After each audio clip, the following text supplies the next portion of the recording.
La filosofía feminista actual ataca con bastante fuerza la sociedad patriarcal en la que vivimos. Ellas ven como algo negativo el patriarcado, pero ¿es algo realmente malo? Cuando revisamos las escrituras, veremos con claridad que la Biblia junto con el Tercer Testamento es patriarcal. Esto se refiere a que Dios desde la creación estableció que los hombres sean quienes tengan el rol de guiar a sus esposas e hijos en todo. Hay personas que concluyen que decir esto avala la violencia contra la mujer, pero afirmar eso es llegar a una conclusión equivocada sobre este asunto. ¿Significa esto que la Biblia y el Tercer Testamento es machista?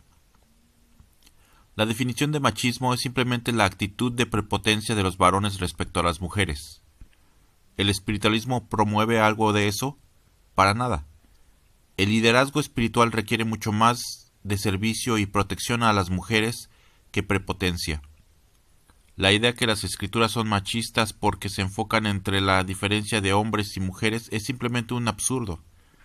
El patriarcado en el Tercer Testamento dice: en mi nuevo apostolado estará la mujer al lado del varón, y no habrá edades para servirme. Lo mismo lo hará el adulto que el niño o el anciano, lo mismo la doncella que la madre, porque vuelvo a deciros que es a vuestro espíritu al que busco, y que el tiempo que ha dejado su infancia. He instituido desde el principio de los tiempos el hogar, formado por el varón y la mujer, y en él he derramado sabiduría y amor. He puesto sobre ambos una cruz, un destino perfecto. Las bases de ese hogar son el amor, la comprensión mutua, el gobierno corresponde al varón, la sumisión y acatamiento a la mujer. En ambos he derramado dones preciosos, para que puedan perfeccionarse, y esa institución bendita no es mi voluntad que se desconozca o se profane. A pesar de las tempestades que azotan y amenazan por doquier, velad y defended esos principios. Edificad sobre bases firmes el futuro de la humanidad. Yo que presido vuestros actos, os bendeciré y multiplicaré vuestra simiente. Descubro hombres que se apartan de sus responsabilidades, mujeres que huyen de la maternidad y otras que invaden los campos destinados al hombre. Cuando desde la antigüedad se os dijo que el hombre es la cabeza de la mujer, no por ello se sienta a la mujer menospreciada, porque ahora os digo que la mujer es el corazón del hombre. He ahí por qué he instituido y santificado el matrimonio, porque en la unión de esos dos seres, espiritualmente iguales, pero corporalmente diferentes, se encuentra el estado perfecto. No os sorprendáis que yo os diga que dignifiquéis a la familia, que améis a vuestros padres, que los esposos se amen, que el hombre no vea en la mujer una sierva, sino a una digna compañera, que la mujer vea en el hombre a su baluarte, su escudo, que los padres traigan al mundo hijos sanos, a los que guíen por el camino del bien. Toda mujer fue niña, toda mujer fue virgen, por tanto, podrías llegar a su corazón por el camino de la sensibilidad. La vida de vuestro maestro es ejemplo para toda la humanidad, mas, como a la mujer le hacía falta enseñanza sobre su misión de madre, le fue enviada María, en representación de la ternura divina, que surgió como mujer entre la humanidad, para daros también su divino ejemplo de humildad. María fue enviada para manifestar su virtud, su ejemplo y divinidad perfecta. No encarnó en una mujer más entre la humanidad. Fue una mujer distinta, y el mundo contempló su vida, conoció su manera de pensar y de sentir. Supo de la pureza y gracia de su espíritu y cuerpo. Ella es ejemplo de sencillez, de humildad, abnegación y amor. Y a pesar de que su vida ha sido conocida por el mundo de aquel tiempo y de las siguientes generaciones, hay muchos que desconocen su virtud, su virginidad. No se explican el hecho de que haya sido virgen y madre, y es que el hombre es incrédulo por naturaleza, y no ha sabido juzgar las obras divinas con el espíritu preparado. Si estudiara las Escrituras y analizara la encarnación de María y la vida de sus antecesores, llegaría a saber quién es ella. La más ferviente petición que hacéis es que haya paz en este mundo, que vuelva a los hombres la vida patriarcal de otros tiempos. Una casa patriarcal es hospitalaria y llena de caridad. Las escrituras del primer tiempo recogieron la historia del pueblo de Israel conservando el nombre de sus hijos, sus aciertos, sus errores, sus obras de fe y sus flaquezas, su esplendor y sus caídas, para que ese libro hablara a cada nueva generación de la evolución de aquel pueblo en el culto sagrado. Aquel libro lo mismo guardó los nombres de los patriarcas amantes de la virtud y de la justicia, modelos de fuerza en la fe, que el de los profetas videntes de lo futuro, por cuyas bocas habló siempre el Señor, cuando vio a su pueblo al borde de un peligro. También recogió los nombres de los perversos, de los traidores, de los desobedientes, porque cada caso, cada ejemplo es una lección y a veces un símbolo. El pueblo de Israel, llamado por los profetas y los patriarcas de los primeros tiempos el pueblo de Dios, es un símbolo de la familia universal, un pueblo formado por seres sabiamente escogidos para mis designios, y al cual he tomado como instrumento para hacer llegar mis lecciones a la humanidad como un libro abierto ante los hombres. Los patriarcas y los justos os enseñaron con su ejemplo a vivir felices en la tierra, gozando de los bienes naturales y cumpliendo también con la ley espiritual. Imitadlos, y volveréis a ser sanos y fuertes. Quiero un pueblo fuerte entre vosotros, que se levante luchando y defendiendo la verdad.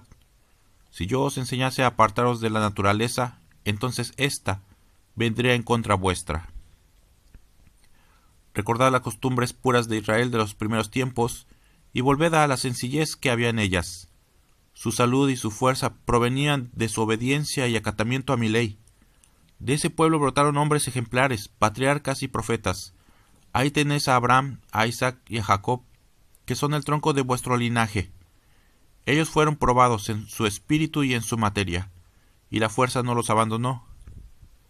Sed prudentes y fuertes en las pruebas, para que dejéis esa simiente en el corazón de vuestros hijos, y seáis recordados con cariño y gratitud, como vosotros recordáis a los patriarcas de los primeros tiempos, los que os dejaron su herencia de fe, de fortaleza, como Abraham, a quien todo un pueblo reconoció y amó como padre. La simiente que confié a Jacob está en el espíritu y no en la materia como los hombres han supuesto falsamente. Porque yo os digo que si la herencia que los primeros patriarcas legaron a Israel hubiera sido material, aún estuviera dando profetas, emisarios e iluminados.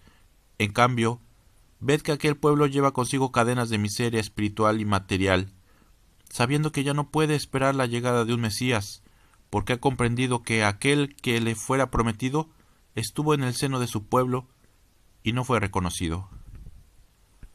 Y cuando las tierras se encuentren ya preparadas, vendrán a este mundo los grandes sembradores, los grandes guías, los grandes patriarcas, los buenos mandatarios y los jueces justos.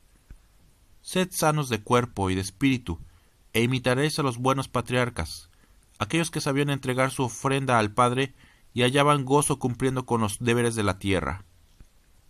Pero en verdad os digo, Moisés con su celo y obediencia, los profetas con sus amonestaciones, los patriarcas con sus ejemplos, los consejeros, los sabios y los jueces con sus sanos consejos y sus buenos juicios, os dejaron un ejemplo para que, siguiéndolo, hicieseis que vuestros primeros pasos fuesen firmes desde vuestra vida en esta tierra, en el camino hacia la tierra prometida del más allá.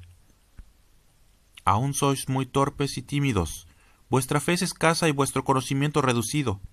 Prueba de ello es que hasta ahora no han surgido patriarcas cuya virtud, celo en mi ley y bondad den vida a un pueblo, como aquellos hombres justos y rectos que dieron fama y nombre a Israel en sus primeros tiempos. Los patriarcas, que sabían conservarse en la virtud, en el amor a su Creador, se concretaban a conducir a su familia, a su tribu o pueblo, por la senda de la justicia y de la rectitud, y aunque tenían el conocimiento de la existencia de su Dios espiritual, universal, y la intuición de una vida superior para el espíritu en el más allá, con toda su luz y su virtud, no pudieron revelar el camino de evolución del espíritu y el porqué de sus grandes pruebas. Yo os invito a retornar a los felices días de los patriarcas. Imaginaos por un momento a vosotros haciendo una vida virtuosa y sencilla como aquella en que reinó la paz, la bienandanza y la dulzura. Evocad los tiempos venturosos en el que el hombre, por su fe y su virtud, sabía conservarse sano y fuerte de espíritu y materia, y sabía representarme en la justicia, en energía y en la fortaleza. Aquellos tiempos en que la mujer, también llena de virtudes, de ternura, de fuerza moral, de belleza en su espíritu y en su cuerpo, era regazo y cuna, manantial de bondad y ejemplo de piedad para sus hijos, esposo y padre. La espiritualidad se infiltrará en vuestro espíritu y serán las generaciones futuras las que se hallarán como instrumento dócil a los mandatos de la conciencia y con gran claridad para recibir las inspiraciones divinas. De aquellas generaciones podrán surgir los grandes maestros de la enseñanza espiritual y también grandes científicos de mente e inteligencia despejadas. Habrá patriarcas ejemplares por su moral y su virtud. Surgirán profetas y apóstoles de la verdad. Tercer Testamento, Libro de la Vida Verdadera, Espiritualismo Trinitario Mariano, 1866-1950, Nación Mexicana.